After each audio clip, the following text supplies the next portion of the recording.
falling.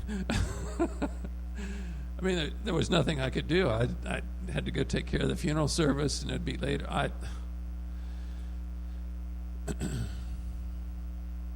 I just had it pumped out 2 months ago, and I thought that would take care of it.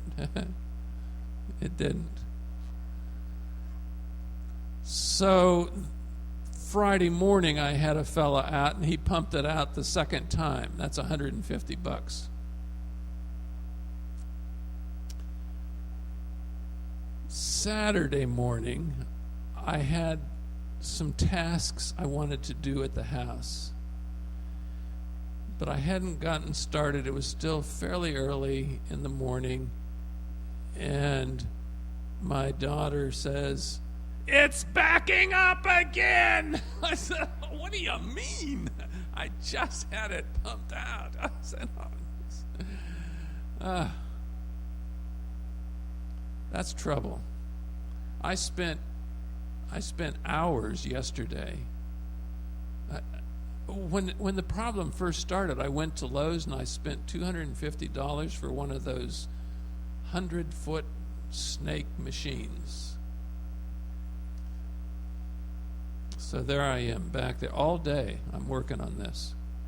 But I also had another issue. I mean,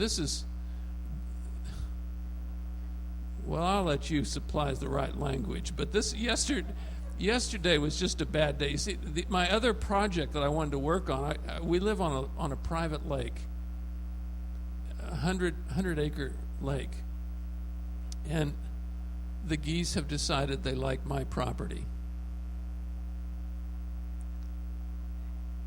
Goose poo is the slimiest mess that you can imagine.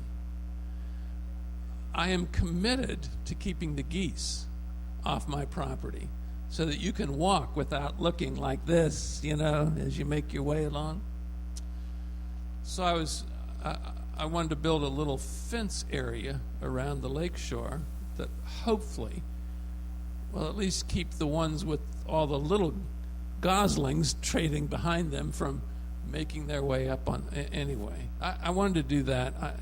I mean, yesterday was just a day of poo. I'm glad I ate breakfast because I had no lunch and no supper. I was just consumed with the work that I had to get done.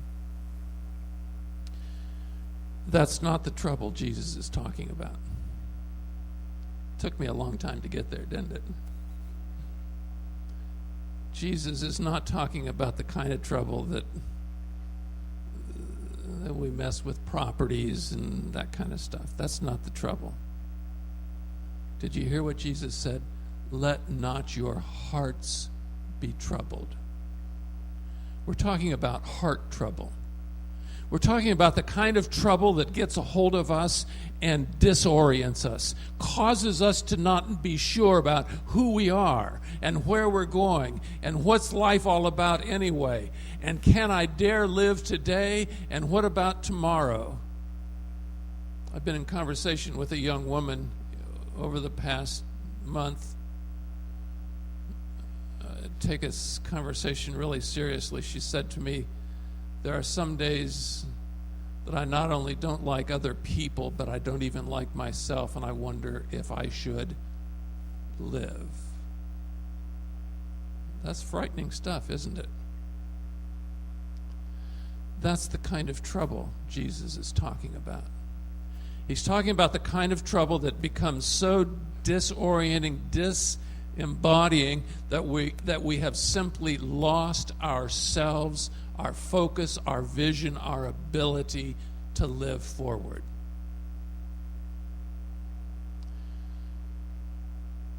We've all been there.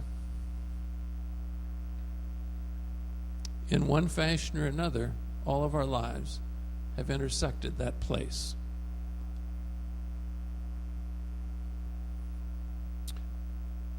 I had been in ministry. I was preaching in Columbus, Ohio. I had done 4 funerals that week, and suddenly I was scared to death because I didn't know if I really believed. I didn't know if I had really committed myself to saying yes to God. Jesus said, "Let not your hearts be troubled. Believe in God. Believe also in me." See, the first thing that we do with troubled hearts is believe in God. And I wasn't sure. If I really. I did. I was preaching, for goodness sakes. God had called me to ministry. I knew that. I had studied. I had been through. But you see, the issue is not an intellectually. The issue is not emotionally. The issue is deep down in the very existence of my soul, did I believe in God? Did I believe in God so much that I was going to define the very reality of my life in that belief? That was the question. And I hadn't answered it yet. It became so clear that I had answered it that I'd wake up in the middle of the night scared to death. My wife would say, "What's wrong?" I didn't know what to say to her. I'm afraid. Let not your hearts be troubled. Believe in God. Believe also in me. You see, the Gospel of John was written about 100 AD, post-resurrection. The Gospel of John is about presenting Jesus as the Christ, the Son of God. And this 14th chapter takes the issue on as directly as any place in John's Gospel. Believe in God, believe also in me. In my Father's house are many rooms. If it were not so, would I have told you that I go to prepare a place for you? And where I go, I will come again and take you to myself, that where I am, you may be also. Do you believe that? Do you really believe that? Do you believe it so much that you're going to place your very existence on it? That's the question. Every decision, everything that you do is deposited on that reality and that reality alone. Yes. You see, we're all on journeys. Some of us can say, absolutely, count me in. I can today, but I couldn't for a long time. Some of you are perhaps still working on that. You want to believe it, but it hasn't quite manifested itself yet. You haven't finally said, yes, I do. I don't understand, but I do. See, that was Philip's problem. He wanted to. He said, show me. Give me some concrete stuff. Jesus said, haven't you seen my works? Post-resurrection, haven't you seen the resurrected Jesus?